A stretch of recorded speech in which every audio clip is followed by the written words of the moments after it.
Primogems are a valuable resource that allow players to pull for characters and build up their team. However, it is not an easy resource to come by. One of the best ways to earn Primogems consistently is through the Spiral Abyss. Floors 9 to 12 of the Spiral Abyss resets roughly around every 2 weeks, or to be specific, the 1st and 16th of every month. For clearing these floors, players will be rewarded up to 600 Primogems, depending on how many stars you earn. As a result, it's imperative to try to get 36 stars every time you attempt the Spiral Abyss and get those juicy Primogems. Hey, what is going on, guys? It's Johnny and welcome to another Genshin Impact video. In today's video, I wanted to share 2 tips and tricks that have helped me greatly when it comes to the Spiral Abyss. These tips and tricks will help any player, regardless of what characters or weapons you own. Of course, having strong characters and weapons will provide you with an easier time, but with the right party setup and these tips and tricks, your chances of getting 36 stars or even just clearing the Spiral Abyss will be higher. Before we do jump into it, guys, if you do like the video, please consider hitting that like and subscribe button. This will greatly help our channel to grow and help with the YouTube algorithm and recommend the video to other viewers. Now, without any further ado, let's jump right into it.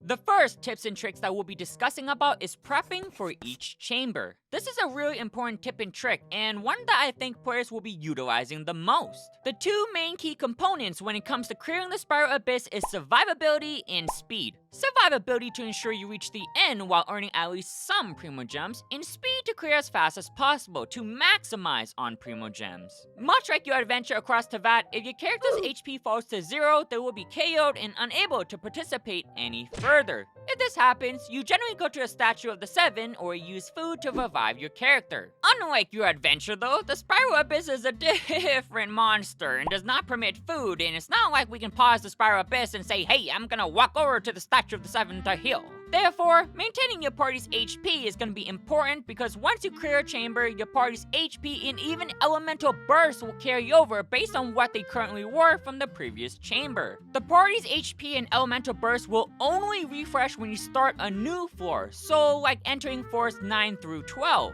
Most supports also heal through the elemental bursts, like Jean and Barbara. Now, other characters also heal with the elemental skill, and some even heal through their auto attacks, like again, Jean and Barb. But you don't generally want to rely on healing methods that take up time on the field because this will slow down your DPS. I'm looking at you, auto attacks. Not to mention, but Elemental Burst is going to be one of the best power spikes you'll gain, depending on your party. Nonetheless, Elemental Burst is very important, whether you're using it to improve your survivability or to increase your damage. You generally want to enter each chamber with your burst active. Hey, Johnny, so we just learned that HP and Elemental Bursts are both important to clearing the Spiral Abyss, and you just said that both carry over to the next chamber. So what do we do if our HP is low, and how do we get our bursts to be active if they carry over? It's been a while in all malady, but the answer is quite simple because when you clear a chamber and find the next to be difficult, you can restart and prep for that chamber. For example, if you clear chamber 1 and are struggling with chamber 2 because your party is currently at low HP and energy, then what you would do is exit the Spiral Abyss and restart chamber 1. As you're restarting chamber 1, what you'll generally want to do before clearing it and moving on to chamber 2 is making sure your party's HP is as healthy as it can be and have all your elemental bursts active. This neat trick will ensure you can enter the next chamber to your party's maximum strength. Also, the time constraint will not be an issue for chamber 1 because you already claimed the rewards for it, allowing you to take your time to prep for the next chamber. The same can be said about chamber 3 as well. Using this method, if you clear chamber 2 and are struggling with chamber 3, simply restart the Spiral Abyss, re-enter chamber 2, keep your party healthy and farm for your elemental burst, then proceed to clearing it.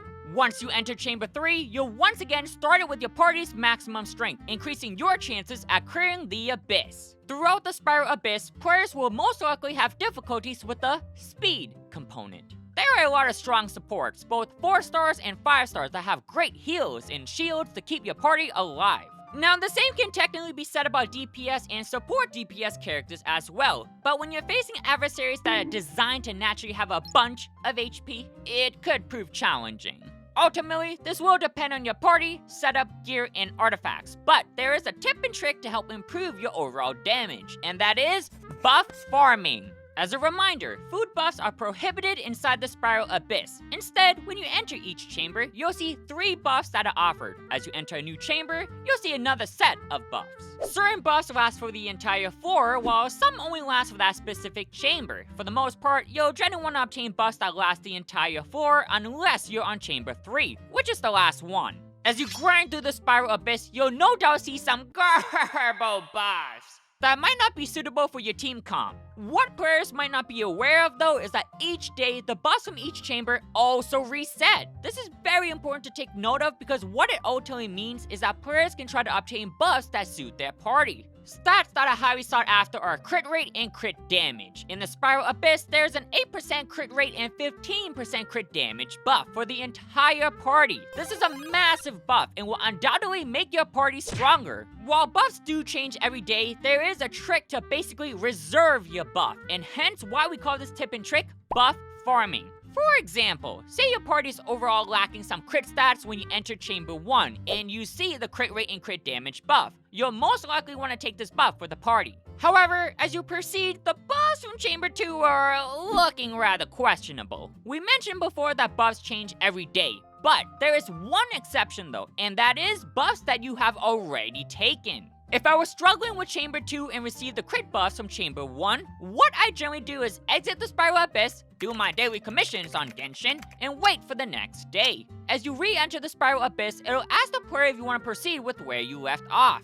Make sure you hit yes because it'll resume your progress from where you left off. This includes your party's current HP and energy, along with your boss that you have chosen. The only difference is that the buff you saw from the uncleared chambers will now be changed to a new set of buffs, allowing you to farm buffs for each chamber. Now, there are a couple things to note when farming for buffs. First, you will be at the mercy of RNG when doing this method, and might even see some buffs that you saw from the previous day. Therefore, it is highly recommended to start the Spiral Abyss earlier rather than later because each day will give you a chance to obtain buffs that you might need. And trust me, you'll definitely see what you're looking for if you start early. As you advance through higher floors, it will become drastically more difficult, especially for 12. If you start early and use this method, you could potentially stack 3 crit buffs on Chamber 3, which will give your entire party 24% crit rate and 45% crit damage. This is a massive power spike and will help any player out. If your party was at 50% crit rate, well, now you're suddenly at 74% crit rate, which is a very good threshold to be at. The Spiral Abyss occasionally changes mobs and bosses as new updates arrive and can prove challenging. Depending on the challenge of a specific chamber, you might even find yourself changing party members as well. If the current chamber has a lot of mobs, you might need someone who can group enemies like Sucrose, Venti, or Kazuha. If the next chamber has a single boss with a lot of HP, then you might want to swap out your mobber for someone that can deal more damage. Regardless, try to aim and clear each chamber one by one rather than doing it all in one setting. I would primarily focus on the first key component for clearing the Spiral Abyss, survivability, and making sure you at least clear each floor so you can get some Primogems in return, especially if you're a new player. Once you actively reach the end of the Spiral Abyss, you can try to tackle the second component, speed, and try to get as many Primogems as possible. Whether you're trying to clear the Spiral Abyss with 36 stars or just want to earn any amount of stars before reset, use these 2 tips and tricks of prepping for each chamber and buff farming so you can enter each chamber with a healthy party along with good buffs. I really hope these 2 tips and tricks can help players try to advance in the Spiral Abyss because it can be challenging. These 2 tips and tricks definitely helped me out when I was starting, and I wanted to share these with you guys in case it can help you out as well. Alrighty guys, thank you so much for tuning in. If you did enjoy the video, be sure to smash that like and subscribe button. Don't forget to also turn that notification bell so you don't miss on any newly released videos. I've been Johnny D, and until next time, I'll catch you guys in the next one.